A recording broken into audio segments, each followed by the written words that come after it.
Good afternoon on this gorgeous fall day.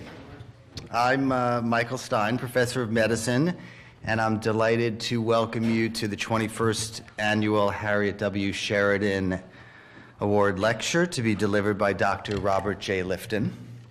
First, a little background. Harriet Sheridan was a professor of English at Brown, a scholar of medieval literature, and a dean of the college. Although I never met her, from all I've learned of Harriet Sheridan, her brilliant career in the teaching of reading and writing was marked by an interest in students having strongly held opinions, in their voicing dissent to others' strongly held opinions, and in the celebration of literature and discussion. In this light, her best-known undergraduate course was called Controversy and the Art of Reconciliation. Dr. Sheridan founded the Center for Teaching and Learning that now bears her name. Her involvement in medical studies became focused when she joined with the dean of the medical school, Lynn Epstein, to co-teach a course for undergraduates and medical students aimed at the intersection of medicine and the humanities. With the help of Harriet Sheridan, Brown Medical School continued to expand its reputation for training doctors not only to be meticulously scientific, but meticulously caring as well. When Dean Sheridan died of cancer in 1992, Dr. Epstein established this lectureship in her honor, and it's good to see Allison Buffum, Dr. Sheridan's daughter, and her husband Harry here today as always. The Sheridan Lectureship was the first of its kind in the United States. You should raise your hand. There they are.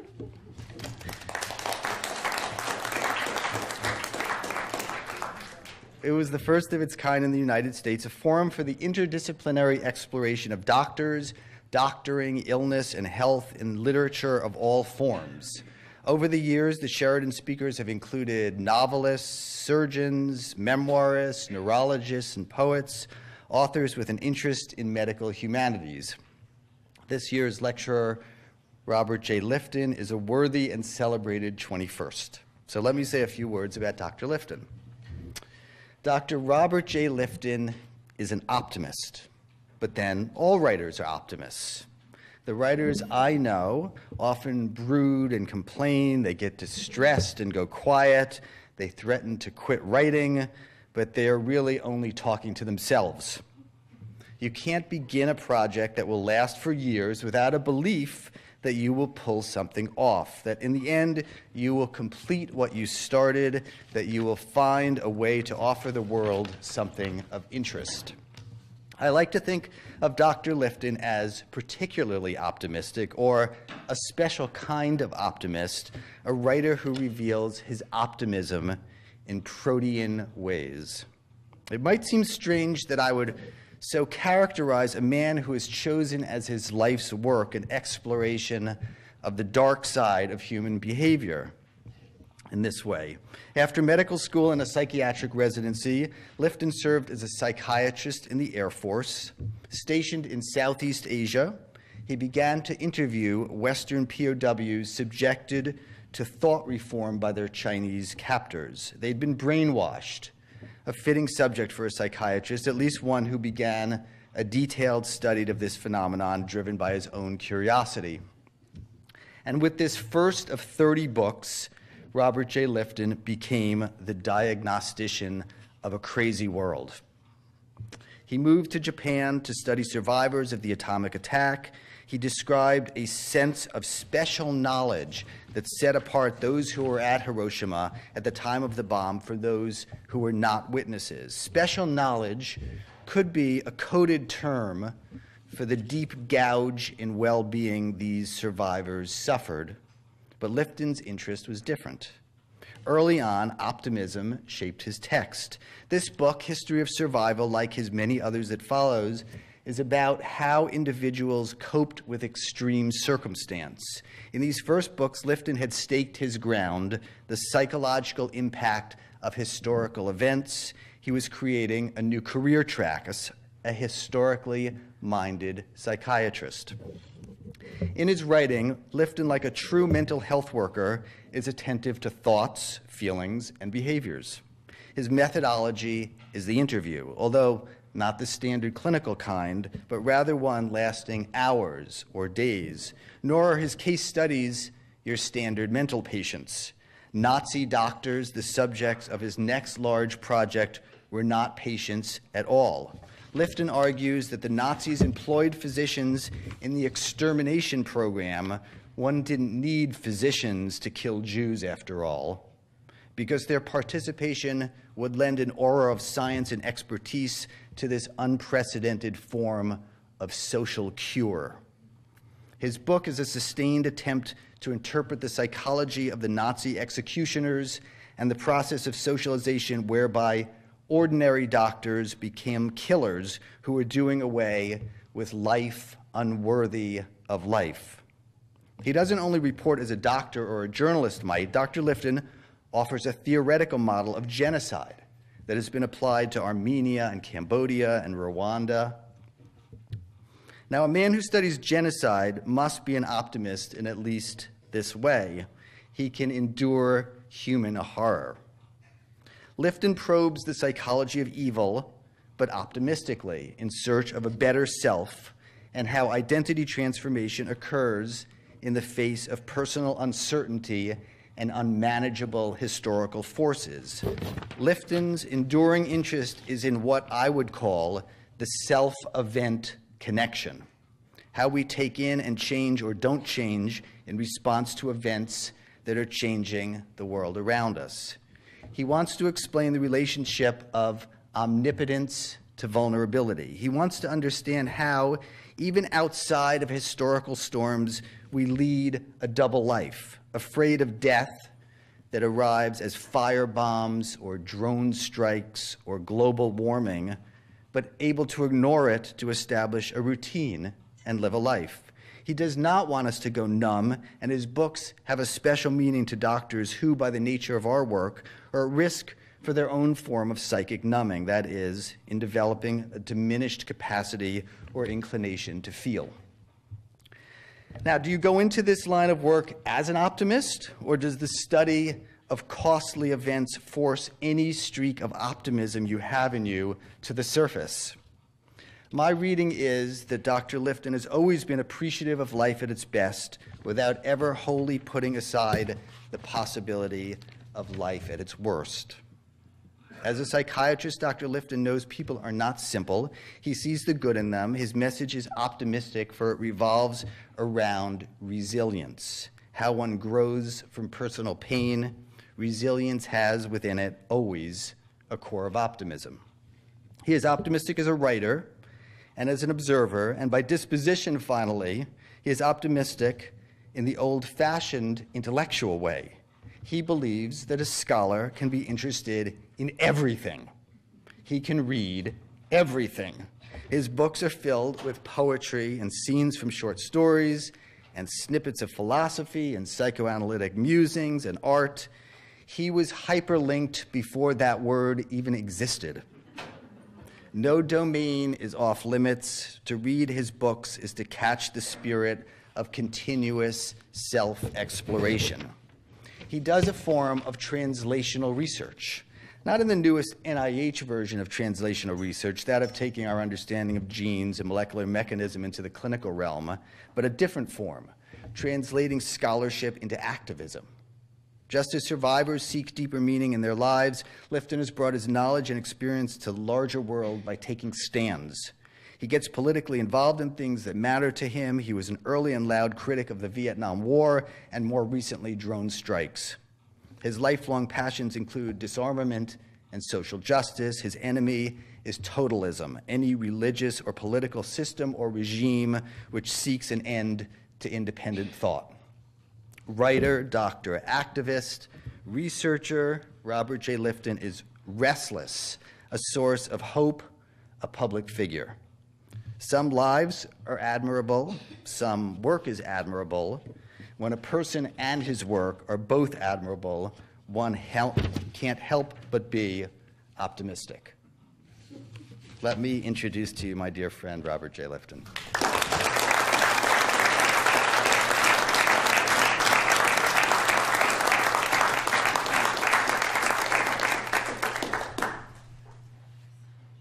Thanks so much, Michael, for that generous, one might say, over-generous introduction.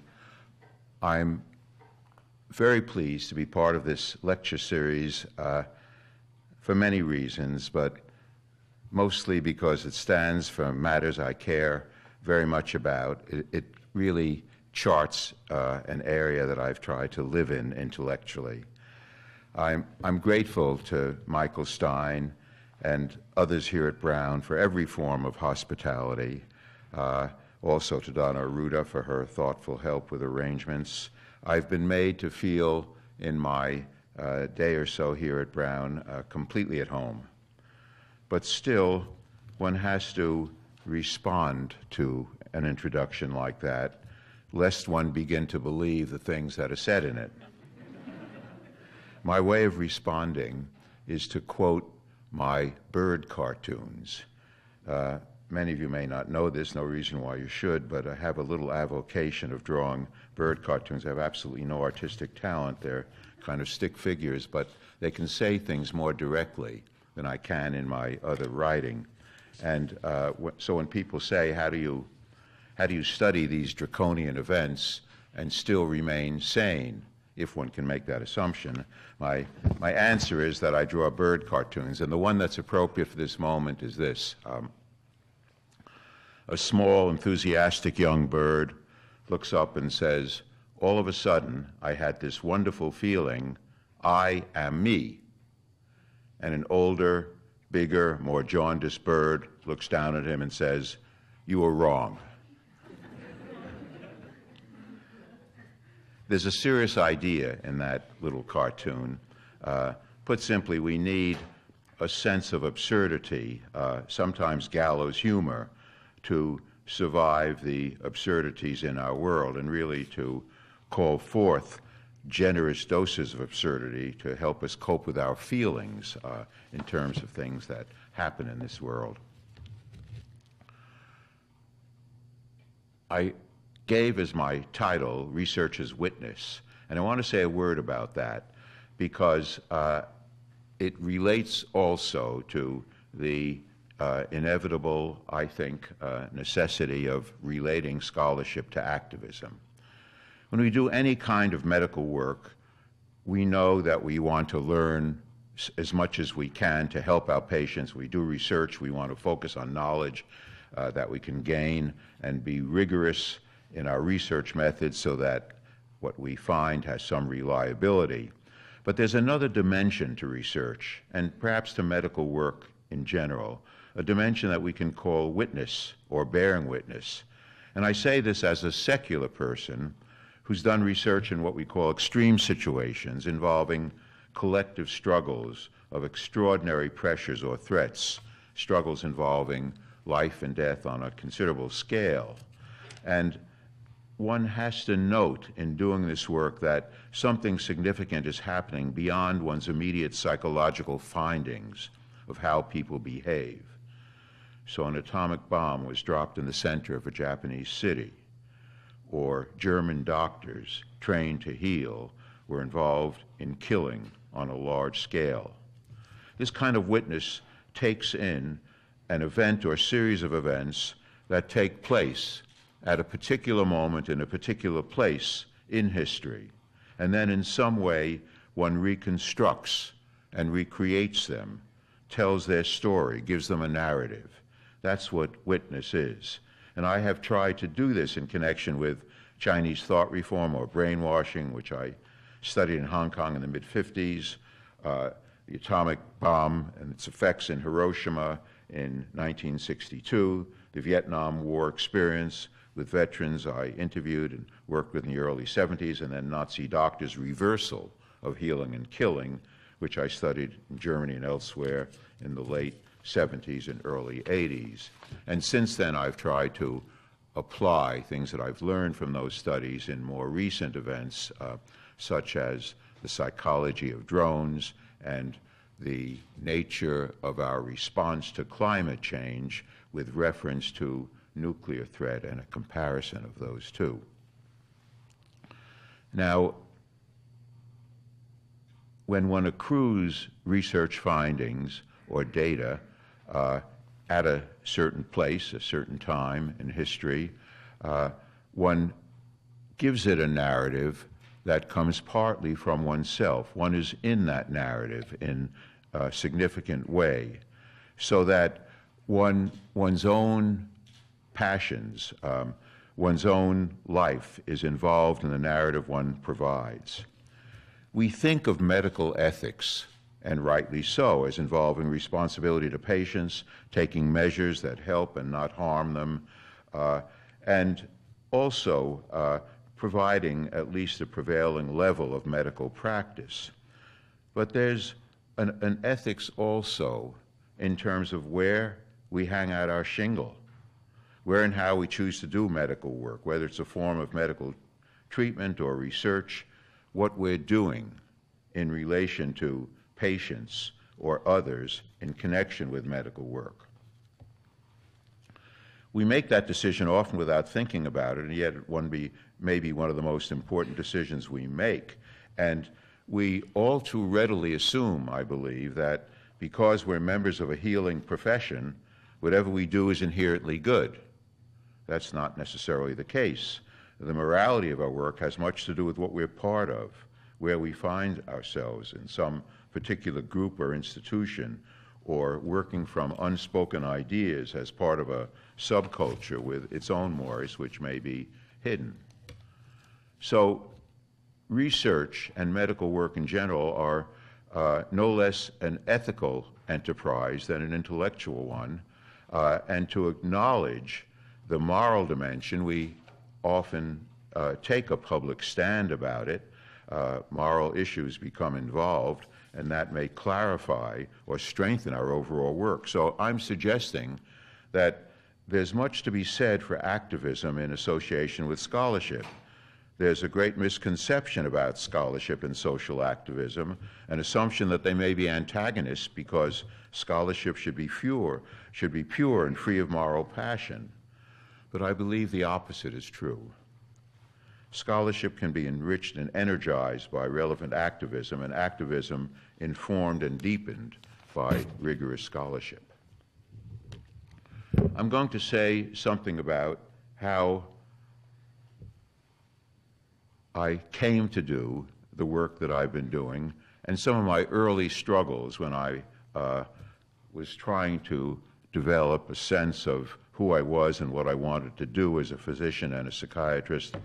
In my recent memoir, I talk about a moment in April of 1954 when I was 28 years old, and I embarked on a long walk through the streets of Kowloon, which is a crowded section of Hong Kong, walked around endlessly trying to make a decision.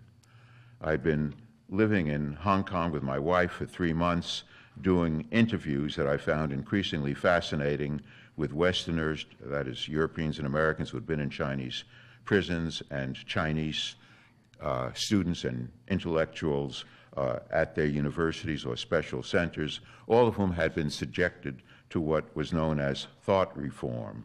The Chinese communists seeking to bring the beliefs and worldviews of people subjected to this process into accord with those of the triumphant communist regime.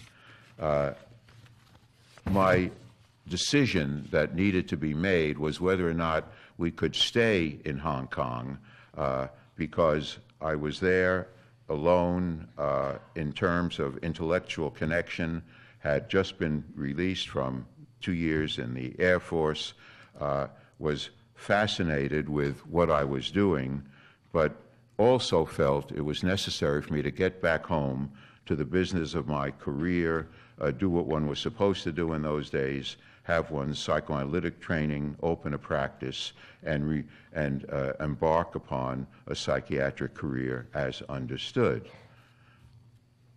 I came back to the hotel room, announced to my wife, we can't stay here. We were also running out of money, and I was getting nervous. So I said, we'll just have to return. But the next morning, I found myself writing up a research application to stay on in Hong Kong and continue the work.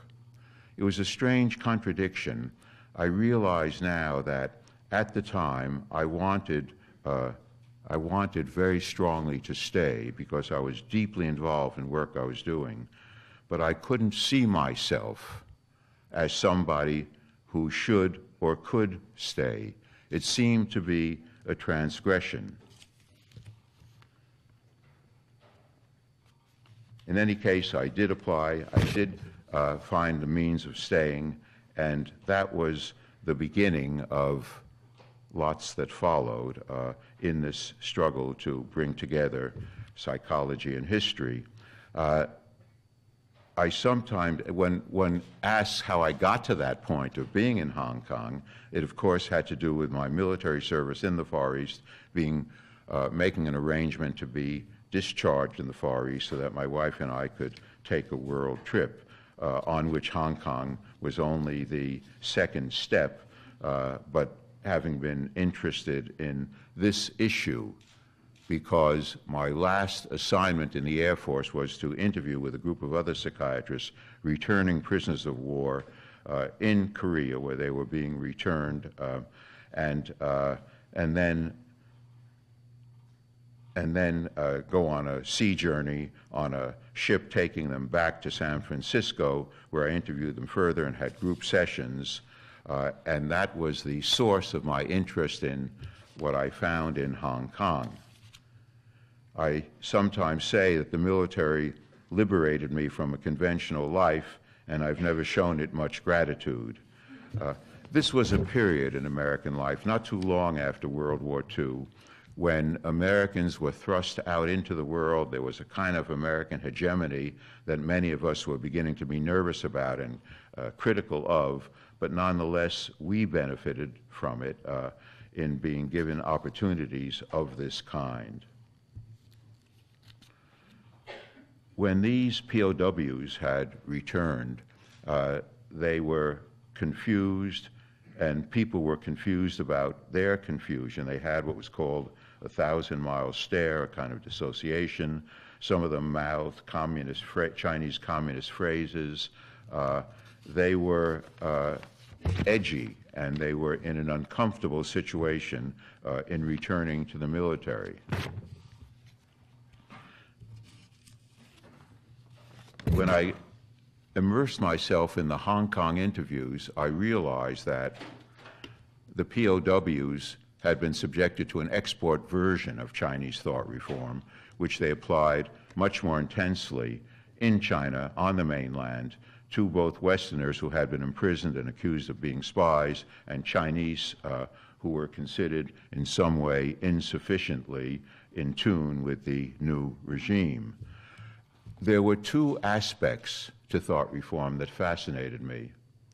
One was the process of coercive change.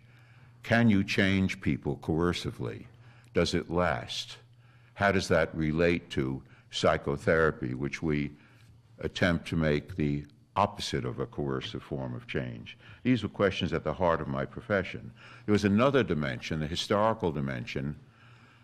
This process of thought reform was applied in the early and mid-50s all over China, in prisons, in special centers, in universities, in neighborhood groups, everywhere in China, so that literally millions of people were subjected to this everywhere. And one of the observers called this one of the most spectacular events in human history.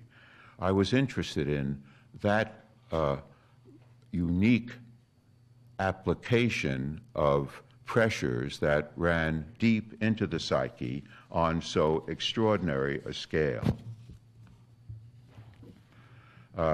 Well, I can't tell you all about it now, but I can say that it had some impressive dimensions, including extracting false confessions from prisoners, from Westerners in prison, and sometimes they could believe in their false confession. That's a useful observation because we see much talk about justification of torture on the part of the United States at times, with the claim that information can be obtained in that way alone. What one finds is that such information tends to be unreliable.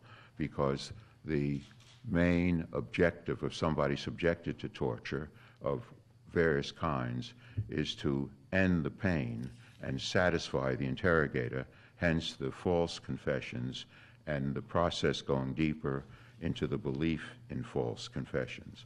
For the most part, thought reform in Westerners caused deep confusion, a small percentage who were alienated by it, some who were almost converted by it, but Westerners went back to environments of a non-communist nature and gradually reconnected with those environments. In China, it was different. The outcome has much to do with the context in which one finds oneself after the process. And there was one useful finding in all this, what I call the limitations of this kind of pressure or thought control, the hostility of suffocation, resentment on the part of people who were over-reformed. The Chinese got into the ironic situation of over-reforming because theirs was a religious-like movement. They couldn't stop reforming, and that caused resentments and what I call the law of diminishing conversions. In any case, the thought reform process, interestingly enough, is now much less used, that nobody would take it seriously in its exhortative element, but only in its punitive side. I personally could develop a method for doing this. It was a modified depth psychological interview that I've been taught in my psychiatric residency, modified in the direction of dialogue. And that became my method all through my work, along with a great deal of reading and study and consulting with people about Chinese culture, reading about Chinese history, and especially 20th century Chinese history and protest movements during that time. And I called this a mosaic approach. At the center was the interview, surrounded by the mosaic of information, which could enable one to better understand what one learned in that interview. I would emphasize that research is a considerable form of education. You know, we have our systematic studies in undergraduate and medical school work, but there's nothing like what the knowledge that one gains from struggling to understand a process that one is studying, that one has to learn about in order to understand what one is doing. And this takes one beyond earlier pedagogical information, and it may be the strongest form of motivation for anyone concerned with new knowledge. I came to realize that this was not just a Chinese proclivity, that this kind of totalism, all or none approach, claim of absolute truth and absolute virtue, was a human potential and a temptation. And I called it ideological totalism, following upon some work of Erik Erikson, who had described totalism in individual work and then in some work on the Nazis. And it had certain characteristics that I could discover and list, and I won't go into them, but they always included as much control of the environment, milieu control, as could be achieved. And the danger was the element of what I call dispensing of existence, the claim that some people who lack the desired convictions have no right to exist, and only those who pass muster in that way have that right. That could mean simply excluding people from favorable positions in society, or at its worst, it could be taking their lives. And totalism in its various phases then became central to my work in general, and I did a later study of Aum Shinrikyo, a fanatical cult in Japan, which in 1995 released sarin gas into Tokyo subways. I found it strange and ironic and interesting that this encounter with a closed, manipulative process opened out my life in a personal way. So the importance of thought reform to me then was an evolution of an identity of a psychiatrist out in the world who can do this kind of work, who can embark upon this kind of effort to combine psychology and history. And it also initiated and then continued totalism and ideological totalism as a leitmotif, so that the problem is not religion or politics. The problem is totalistic religion or totalistic politics, or for that matter, totalistic anything. I'll say a word about mentorship because that becomes important, I think, and maybe it's not thought about sufficiently now. I did the work on my own intellectually. I had had some psychiatric training, but I didn't have any real mentor or supervisor in doing the work. I had read Erik Erikson and admired his work when I was a resident, but it was not until after I did the work that I read one of his articles and had a kind of eureka experience, what he called identity or ego identity, and shifts possible in identity had to do with what I was observing among Chinese communists in their thought reform program. They were seeking to coercively change people's identity from the Confucian filial son or daughter to the contemporary filial communist. They had varying success, but that was the struggle that they were involved in and embarked in, and his work gave me a deeper perspective on what I was doing. And it also put me in touch, put the work in touch with a larger tradition, and a mentor can do all of that. Erikson really showed me that one can bring psychoanalysis and psychiatry into history, and that was crucial for me. And he also, in his own life, demonstrated something that I was struggling with, the duality of feeling towards psychoanalysis, seeing it on the one hand as a great intellectual movement of the late 19th and 20th centuries, and on the other hand, having become itself rigid and closed, at times totalistic, so that open study of history in this way could result in negating the very history one was seeking to study in favor of simplistic psychoanalytic concepts. Erikson changed all that in psychoanalysis, and that was a crucial part of his mentorship for me. I also learned in that work that the work of the follower has profound importance for the mentor. He was enormously interested in my work on thought reform, partly because it related to a study he was doing of Martin Luther in 16th century training for the Catholic seminary. And in that work, he found thematic associations with what I was finding in Chinese thought reform, and that led to what came to be a lifelong dialogue between us. One doesn't necessarily have a single mentor. David Reisman, the extraordinary Chicago and then Harvard sociologist, was another mentor who had unlimited knowledge of American society, and I learned more with him on long walks through Fresh Pond Park in Cambridge than one could learn in a year of study of American society.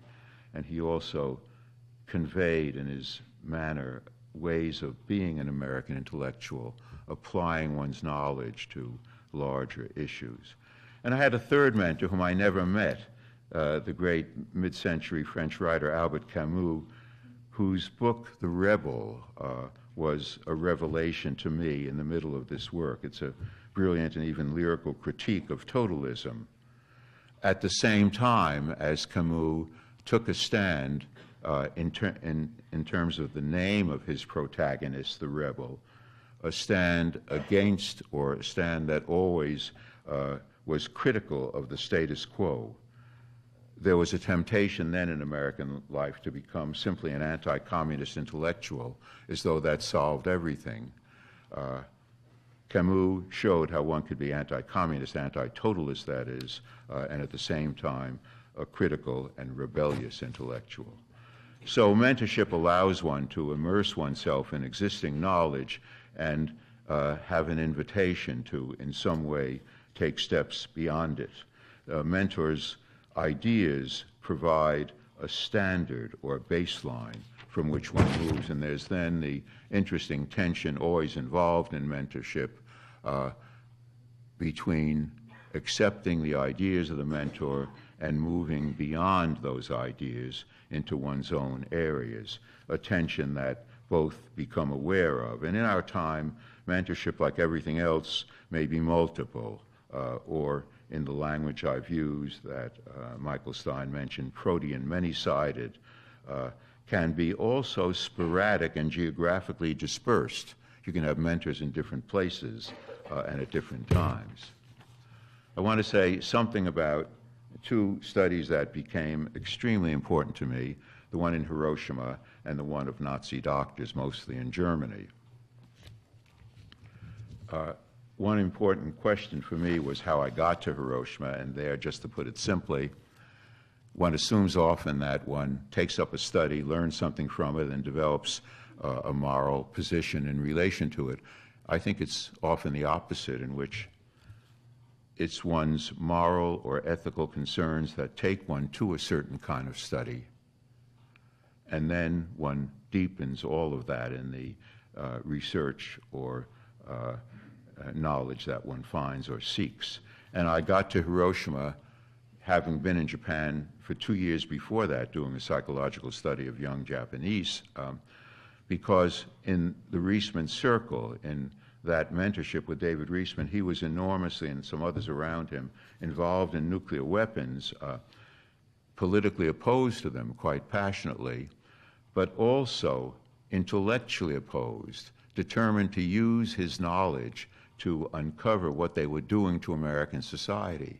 And that was a time of the formation of what we now call the national security state, based on nuclear weapons. So I learned that one could take one's professional knowledge and bring it to bear on central issues, not just in an immediate political way, but in a scholarly way as well.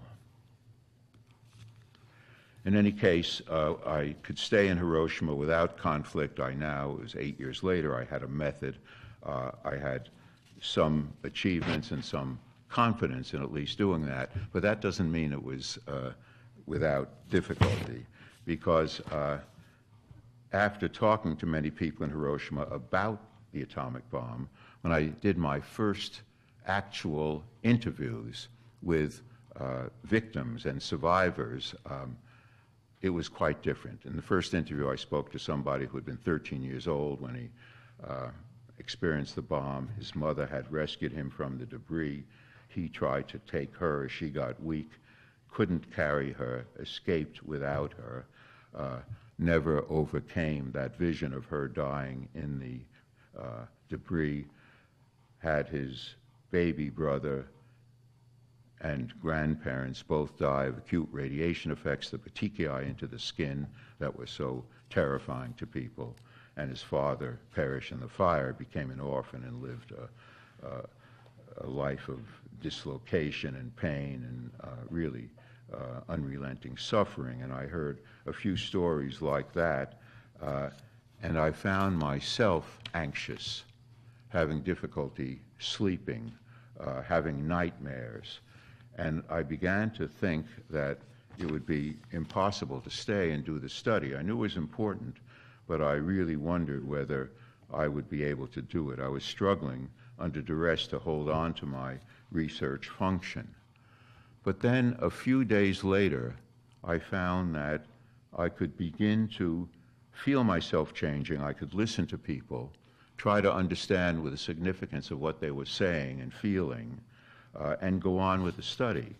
I was puzzled by my own reaction. I called it psychic numbing, diminished capacity to feel, but in this case, selective professional numbing, an element of slight distancing. One could certainly still experience pain, but some degree of distancing, perhaps parallel to that which a surgeon feels when he's operating and can't afford to feel the emotions of a family member, or even someone in my profession, a psychiatrist, dealing with an extremely disturbed patient.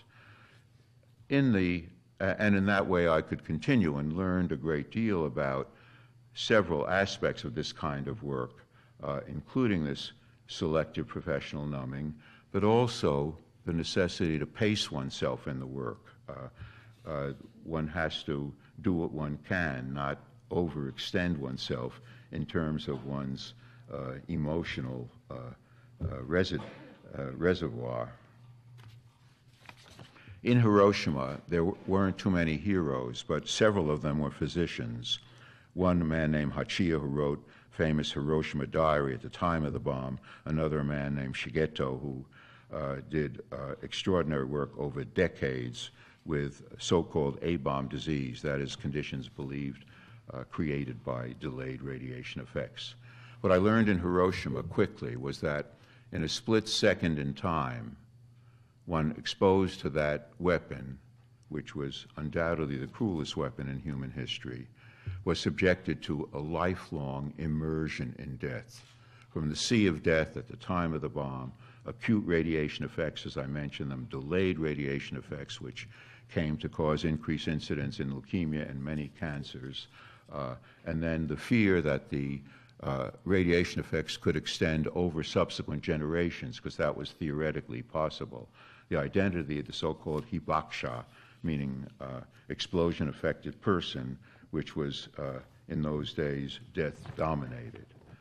I also learned about survivors and their quest for meaning, central to all survivor experience, and I thought a lot about human beings as meaning-hungry creatures, and survivors in Hiroshima could recover, show some resilience, try to marry and have children and affirm life, but also could do that in a more political sense of becoming witnesses, telling their tale, traveling around the world, as many have, and in that sense benefiting the world in that warning about what they had been through, while at the same benefiting themselves by giving meaning through this witness to an otherwise unmanageable experience. And I, in that sense, was a witness to their witness. I'll mention just a part of one interview because it said so much in terms of what affected me later on. I interviewed one man who had experienced the bomb on the outskirts of the city, could look down from a hill into the city, and he said this to me. He said, "I climbed over Hijiyama Hill and looked down. I saw that Hiroshima had disappeared. Of course, I saw many dreadful scenes, but that experience, looking down and finding nothing left of Hiroshima, was so shocking that I simply couldn't express what I felt. I saw a few buildings in the distance, but Hiroshima didn't exist. That was mainly what I saw. Hiroshima just didn't exist." As he said this, I found myself imagining a medium-sized city and then nothing. And that image stayed in me. I spoke of it as one plane, one bomb, one city. And that was a small weapon by current standards. It was interesting that this man advocated as a form of commemoration that the whole area around the hypocenter be cleared out and nothing be put there. As he said, the atomic bomb is a story of everything becoming nothing, and that's what should be commemorated. You know, it's often been pointed out that there were more people killed in a long night of American strategic bombing of Tokyo in March of 1945 than were killed in Hiroshima. But there were large numbers of planes and bombs. In Hiroshima, it was one plane, one bomb, one city. While working in Hiroshima, finishing up my work there, I was startled to read in an English language Japanese paper about American physicians in Boston taking a stand against atomic weapons by projecting what would happen if, say, a 1 or 5 megaton bomb were dropped on Watertown Square in Boston or some such designated place. And they published these articles in 1962 in the New England Journal of Medicine. And this was the beginning formation of Physicians for Social Responsibility. And I was thrilled at reading this, and I felt these were colleagues in the deepest sense, and I did join them when I got back. When it comes to my study of Nazi doctors, it's different from others. It was more painful. It was really more hands-on evil, naked, so to speak. Nonetheless, it was something that I concerned myself with for many years. The difficulty was expressed to me by a Jewish, originally Czech, survivor of Auschwitz who had helped people in Auschwitz as a prisoner himself when prisoner doctors were given the opportunity to do a little bit of medicine in the last year of the death camp. And he looked at me as I sat down with him and talked to him, because I did interview prisoner doctors as well. He looked at me and he said, "You know, Robert, I've been involved in this problem for more than 40 years, and I still can't believe that it really happened. That anyone would try to round up all the Jews in Europe and then send them to a place to kill them." There's something about that dimension of evil that is not believable, in the sense that we have grave difficulty taking it in. And of course, that helps the Holocaust deniers who have their own agenda, often a fascist or neo-fascist agenda. But of course, he knew that it had happened. He had suffered, and he had for 40 years studied ways of helping survivors. I knew it had happened also, but there are moments when one, after whatever exposure one has had, doubts that such a thing can really take place. I work not so much on the more talked about behavior of Nazi doctors, the notorious experiments they did on living patients and with lethal results in some cases, but rather their role in the killing function and in the reversal of healing and killing. And it is of, I think, some significance, particularly to physicians and to scientists, that the Nazis saw their whole mission as what I called a biomedical one. That is, Hitler wrote in Mein Kampf that the Nordic race had once been strong and thriving, had been infected by admixture with inferior races such as the Jewish race, that the Nordic race was the only culture-creating race. The other races could sustain but not create culture. The, quotes, Jewish race was a destroyer of culture.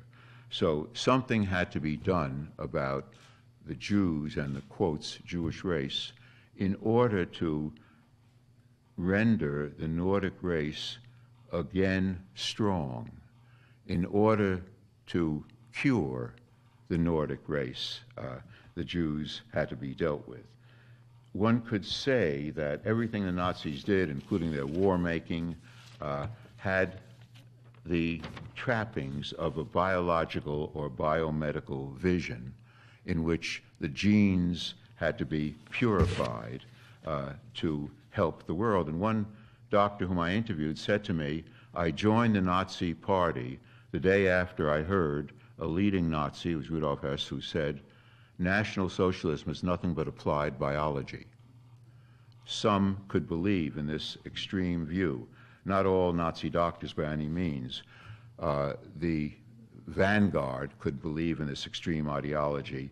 The rank and file of Nazi doctors, like the rank and file of Nazis, were socialized to evil. They became part of a group and a dominant theme and ethos which they adapted to, and in that sense were corruptible. And here I learned about the vulnerability of doctors to this form of corruption, to some reversal of healing and killing, which was so extremely manifested by the Nazis. Look at the Soviet psychiatrists. diagnosing dissidents as mentally ill, incarcerating them in hospitals. Japanese doctors performed vivisection during World War II on American and other prisoners. They even rivaled the Nazis. There were South African doctors during apartheid who falsified medical reports on blacks tortured or killed in prison. There were the notorious Tuskegee syphilis experiments from 1932 to 1972 by American doctors, adult blacks who were allowed to be observed untreated over that time. And then there were American doctors performing unethical, sometimes lethal experiments with drugs during the Cold War in their fascination with, quotes, brainwashing or mind control. So we doctors have a shamanistic legacy, and the shaman, you know, could go either way. He could kill or he could heal. And even in Greek origins of medicine, we forget that Asclepius, who's a great hero of ours, he apparently took one fluid from the Gorgon, the monster that killed, or another fluid that healed. There seems to be a mythic recognition that doctors can indeed go either way. And Nazi doctors would undergo what I call doubling, forming a functional second self, so that doctors who did selections at Auschwitz, which they'd select people from the trains, put most of them to the gas chamber, Jews arriving, and select people in the camps, and oversee the function of the gas chamber so that they or their assistants would pronounce people dead, took overall charge of the killing process in Auschwitz. Those same doctors could do that 6 days a week, then go back from Poland to Germany for a weekend or for a leave, R&R in their terms, and where they would then be ordinary fathers and husbands. Perhaps, as some of them described this to me, it was not a perfect blend, but they could maintain those two separate functional selves sufficiently to go on doing what they did, and in that way, doubling is a form of dissociation, as is numbing, and these various forms of dissociation are part of the human repertoire that enable people to adapt to evil. It becomes a means of performing evil while still keeping an aspect of one's prior self. I don't have time to do too much discussion. I'll just mention some of the kinds of interviews I had in which, in addition to encounters with particular Nazi doctors, some of the interviews had historical significance.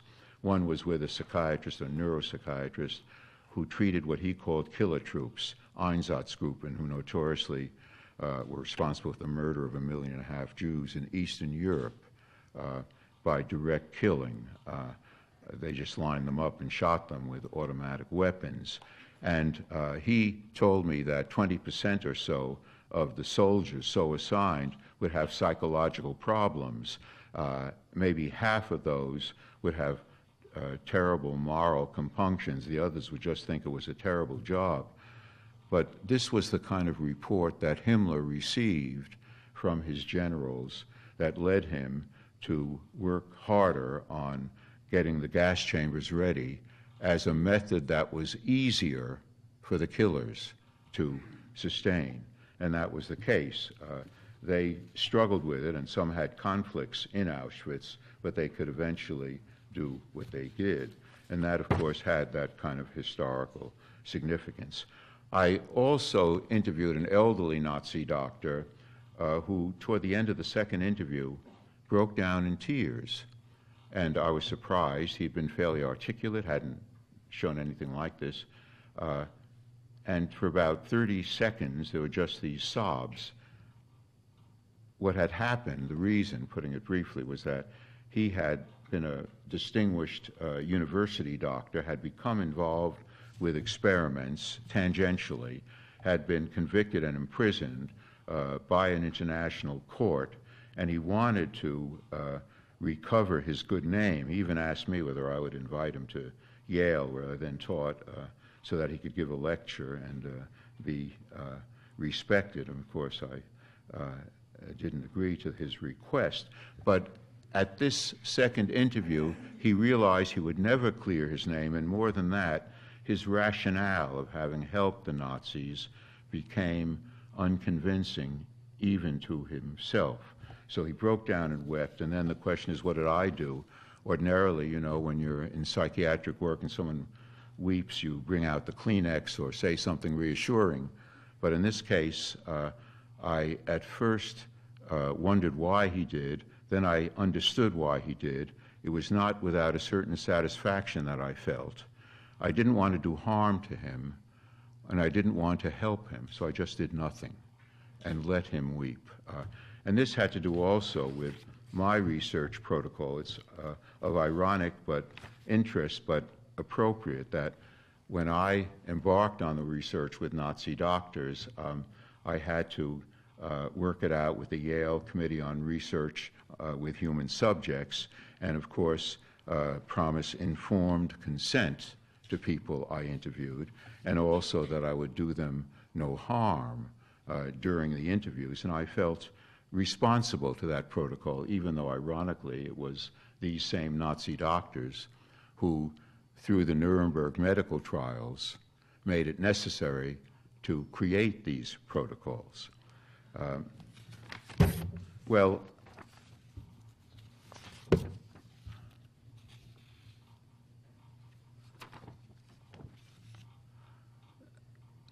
Nazi doctors never expressed remorse to me. And as I discussed it with colleagues who had worked on some of these issues in Germany, German colleagues, one could say that they could not take in the dimension of evil they had been associated with, and in some ways tried to see themselves as victims of a movement, or of the Russians who later came in. They had, the ones that I saw, mostly a certain measure of psychic numbing or distancing, spoke about some details of what went on and even what they did, but as if they were a third person, looking at that man together with me from a distance, another form of dissociation, as they tried to pass themselves off as a conservative burgher who at that time got caught in a difficult situation and tried to behave well. Of course, they knew that I wasn't accepting that version of themselves, but they revealed a great deal of useful information to me in the process.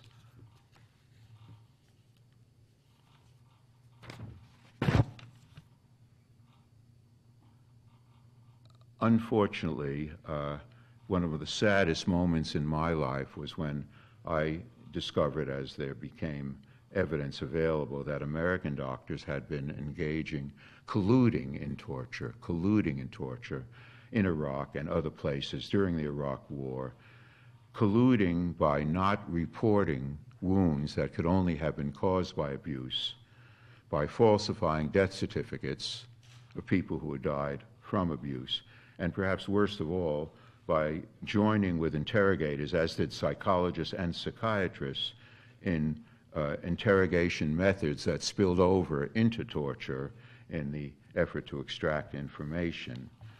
In a democratic society, we can expose this and we can take other directions, but it's not easy, and it requires a kind of confrontation that no American in high places has been able yet to advocate or bring about. Okay, to move toward my conclusion, let me say that when you've done as much work with bad doctors as I have, you especially value good doctors. And I have a very simple definition of a good doctor, one who is consistently a healer. It turns out that there were true healers in Auschwitz, not among the Nazi doctors, but one found them among the prisoner physicians, as I've suggested. They were mostly Jewish, but some were Polish, non-Jews, or non-Jewish German political prisoners. And it was a very different atmosphere when I interviewed people in these groups, because I felt myself in a kind of colleagueship in uncovering what had happened in Auschwitz. It was interesting that Nazi doctors tried to befriend prisoner doctors and talk to them about medical issues or medical articles, because it was a way of trying to sustain their own sense of themselves as physicians when all they were doing in Auschwitz was killing. But of course it was a very uneven, unequal relationship, and physicians had to be wary in the extreme.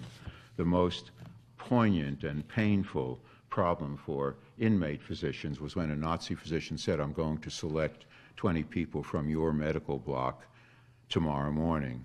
That means 20 people selected for the gas chamber from the little medical block where inmate doctors were trying to keep a few people alive. If they cooperated with them, that would be cooperating in Nazi killing. If they didn't cooperate, the Nazi doctor might choose people who had a chance to live rather than those who had no chance whatsoever to live, as could be apparent. So there could be a triage component to it, and they try to consult with each other to, in some way, do as best they could. There are some situations that are themselves evil, and there's no good solution. I realized that my interviewing inmate doctors, which I originally did for the conscious purpose of their observations on Nazi doctors, especially in Auschwitz, but I also realized later that I interviewed them for a kind of spiritual support and interaction. And of course I identified with them. They were rather like me, maybe 10 years older, but middle-class, Jewish, reasonably well-educated people who went through medical school. And I knew that if it weren't for an active history in which my grandparents elected or were able to emigrate and come to this country instead of staying there as theirs did, I could have been on the other end of the interview or worse. There's another group of doctors that I put strongly and proudly in the realm of good doctors. I mean the doctors' anti-nuclear movement, originally Physicians for Social Responsibility, and then extending internationally, IPPNW, International Physicians for the Prevention of Nuclear War, formed essentially the latter group, internationalized by Bernard Lown and Evgeny Shazov, both of them leading cardiologists in the United States and the Soviet Union, respectively. And in this group, much happened, and it was one of those moments in which there was a vast readiness for a change in consciousness, and I think the doctors' movement helped achieve that, and then was awarded the Nobel Prize, as you know. There was a toast that we would make at every meeting, and we would meet in Helsinki or in London or Boston or places all over the world, and we would do what we did in the national movement, tell what would happen when a bomb of a certain strength would fall on the city in which we were having our conference. A toast would be made at every such meeting, and it could be made either by an American doctor or by a Soviet doctor. It was the same toast. And the toast was, "I drink to the survival of each of you, of your leaders, and of all of your countrymen, because if you survive, we survive, and if you die, we die." So, you know, it's not a joyous toast, but it has the essence of universality, the essence of what the doctors' movement was about. There was a dramatic moment at the press conference when the Peace Prize was received by the two leading American and Soviet doctors. A Soviet journalist had an acute episode of cardiac arrest, and the cardiologists from both countries rushed to him, took care of him, saved his life, making use of a device that had actually been invented by Lown for this kind of situation. And Lown called it a strange parable of IPPNW itself, meaning a kind of a dangerous world that could be moribund, where one steps in to try to do something about it. Let me close by saying that this kind of collective expression of medical healing, which we see in IPPNW, PSR, also in Physicians for Human Rights, very active now in exposing torture all over the world and suffering of civilians. Doctors have an important part to play in this, all the more so as we improve, indeed revolutionize, our technology of killing. And I believe that each of us who becomes a doctor has some small corner of idealism in relation to healing, however it may be blurred and seemingly eliminated by our susceptibility to the pressures and contradictions of our medical system, and there are plenty of them. None of us comes out completely pure, but as individuals and as groups, we can commit ourselves to still unfolding ethical possibilities. There are more collective ethical possibilities on the part of physicians that are developing even as we continue in this kind of dialogue. Sometimes fictional characters can say these things best, so I'll conclude with the words of Dr. Rieu, who's a character created by Alfred Camus in his great novel, The Plague. Rieu had tended, there was a plague in a North African city. It was a representation of evil in Camus' work. Rieu had tended his patients faithfully through a terrible plague epidemic and turned out to be the narrator of the volume.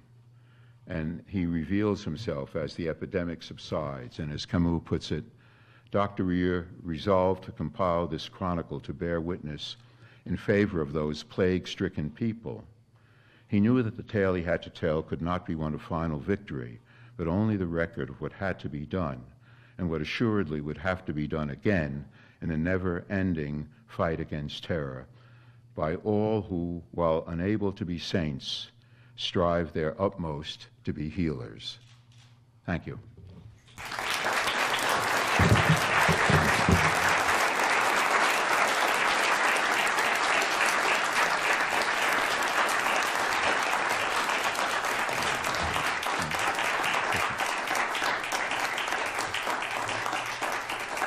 How about two questions?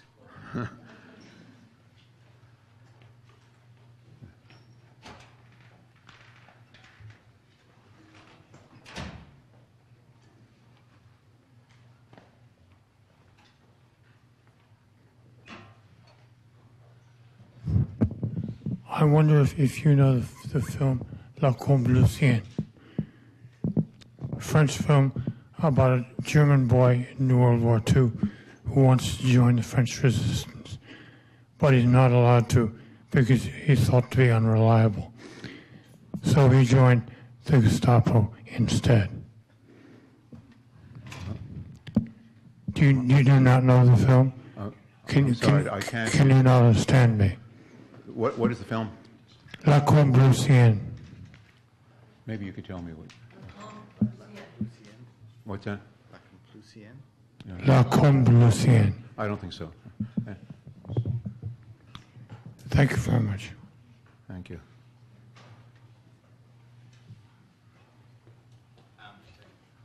Or just speak loud. I'm very curious, this is perhaps tangential to your work, but I'm very curious about trauma writing, and specifically the work of survivors of the sarin gas attack, which you mentioned earlier. And so I was curious if you had any thoughts on whether writing about personal trauma can have therapeutic effects or be psychologically beneficial for the author or even the readers. The question is whether writing Can writing about trauma be beneficial to the traumatized. About personal Yeah. trauma. I think so. I mean, of course, it depends on the circumstance, and probably writing about it with some response, some interaction matters. The trauma is similar to what I called a struggle of survivors for meaning, trying to grasp what meaning they can give to what they've been subjected to, and writing about it or speaking about it or sharing it with others can all serve to develop such meaning and can be steps toward recovery.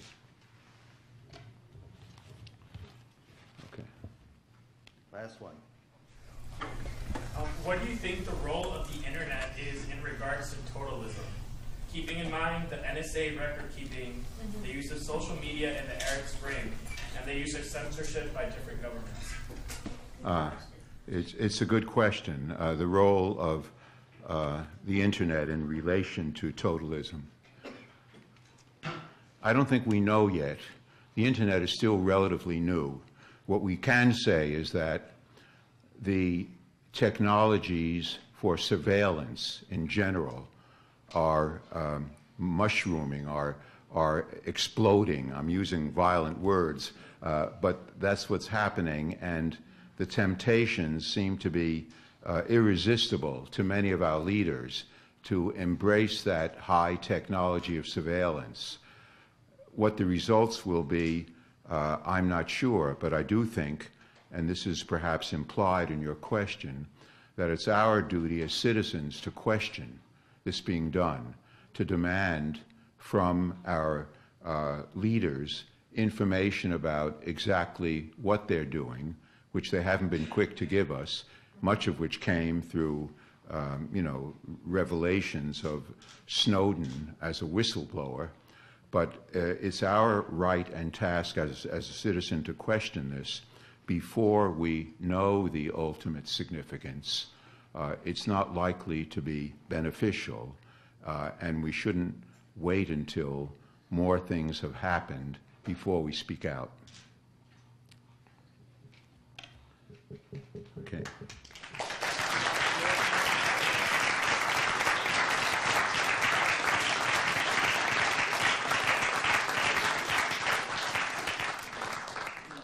Knowledge could be a coded term for the deep gouge in well-being these survivors suffered, but Lifton's interest was different. Early on, optimism shaped his text. This book, History of Survival, like his many others that follows, is about how individuals coped with extreme circumstance. In these first books, Lifton had staked his ground, the psychological impact of historical events. He was creating a new career track, a historically minded psychiatrist. In his writing, Lifton, like a true mental health worker, is attentive to thoughts, feelings, and behaviors. His methodology is the interview, although not the standard clinical kind, but rather one lasting hours or days. Nor are his case studies your standard mental patients. Nazi doctors, the subjects of his next large project, were not patients at all. Lifton argues that the Nazis employed physicians in the extermination program. One didn't need physicians to kill Jews, after all, because their participation would lend an aura of science and expertise to this unprecedented form of social cure.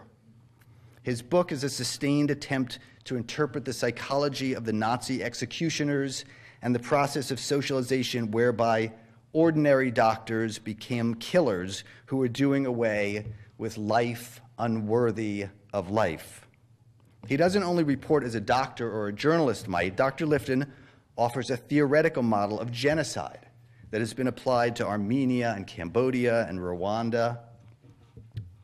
Now, a man who studies genocide must be an optimist in at least this way. He can endure human horror. Lifton probes the psychology of evil, but optimistically, in search of a better self, and how identity transformation occurs in the face of personal uncertainty. His books is to catch the spirit of continuous self-exploration. He does a form of translational research, not in the newest NIH version of translational research, that of taking our understanding of genes and molecular mechanism into the clinical realm, but a different form, translating scholarship into activism. Just as survivors seek deeper meaning in their lives, Lifton has brought his knowledge and experience to the larger world by taking stands. He gets politically involved in things that matter to him. He was an early and loud critic of the Vietnam War and more recently drone strikes. His lifelong passions include disarmament and social justice. His enemy is totalism, any religious or political system or regime which seeks an end to independent thought. Writer, doctor, activist, researcher, Robert J. Lifton is restless, a source of hope, a public figure. Some lives are admirable, some work is admirable. When a person and his work are both admirable, one can't help but be optimistic. Let me introduce to you my dear friend, Robert J. Lifton.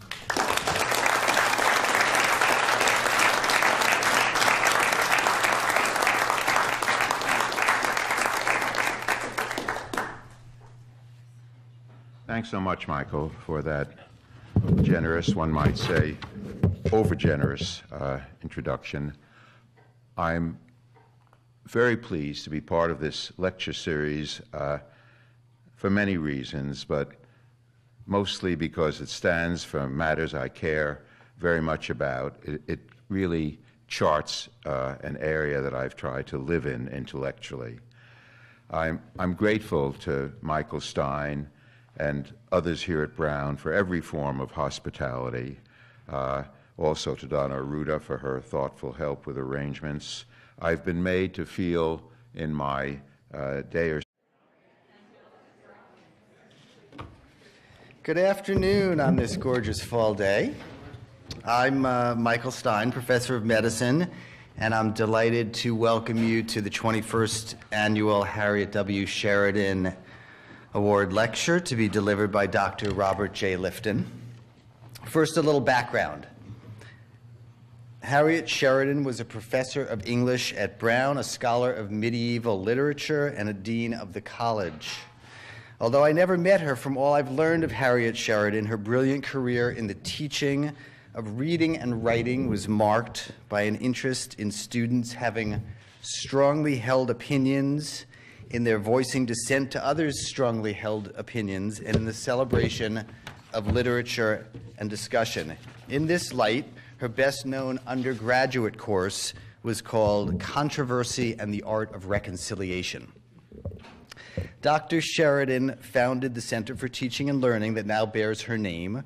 Her involvement in medical studies became focused when she joined with the dean of the medical school, Lynn Epstein, to co-teach a course for undergraduates and medical students aimed at the intersection of medicine and the humanities. With the help of Harriet Sheridan, Brown Medical School continued to expand its reputation for training doctors not only to be meticulously scientific, but meticulously caring as well. When Dean Sheridan died of cancer in 1992, Dr. Epstein established this lectureship in her honor. And it's good to see Allison Buffum, Dr. Sheridan's daughter, and her husband Harry here today as always. The Sheridan Lectureship was the first of its kind in the United States. You should raise your hand. There they are.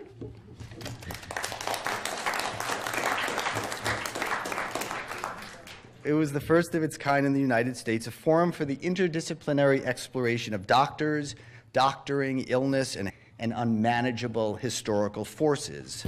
Lifton's enduring interest is in what I would call the self-event connection, how we take in and change or don't change in response to events that are changing the world around us. He wants to explain the relationship of omnipotence to vulnerability. He wants to understand how, even outside of historical storms, we lead a double life, afraid of death that arrives as fire bombs or drone strikes or global warming, but able to ignore it to establish a routine and live a life.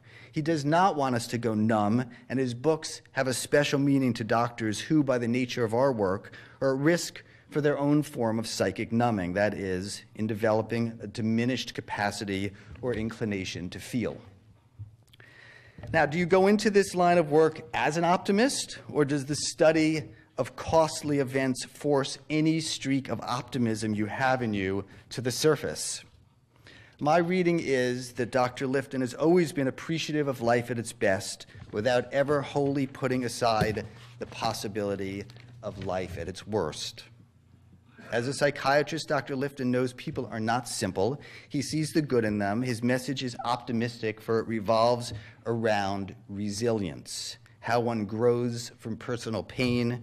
Resilience has within it always a core of optimism. He is optimistic as a writer and as an observer, and by disposition, finally, he is optimistic in the old-fashioned intellectual way.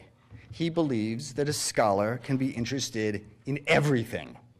He can read everything. His books are filled with poetry and scenes from short stories and snippets of philosophy and psychoanalytic musings and art. He was hyperlinked before that word even existed. No domain is off limits to read health and literature of all forms. Over the years, the Sheridan speakers have included novelists, surgeons, memoirists, neurologists, and poets, authors with an interest in medical humanities. This year's lecturer, Robert J. Lifton, is a worthy and celebrated 21st. So let me say a few words about Dr. Lifton.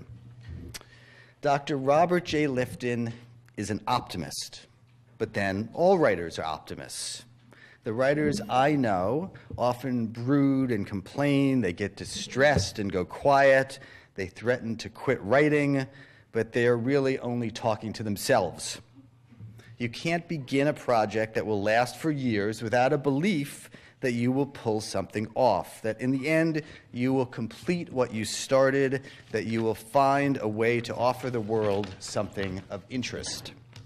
I like to think of Dr. Lifton as particularly optimistic, or a special kind of optimist, a writer who reveals his optimism in protean ways. It might seem strange that I would so characterize a man who has chosen as his life's work an exploration of the dark side of human behavior in this way.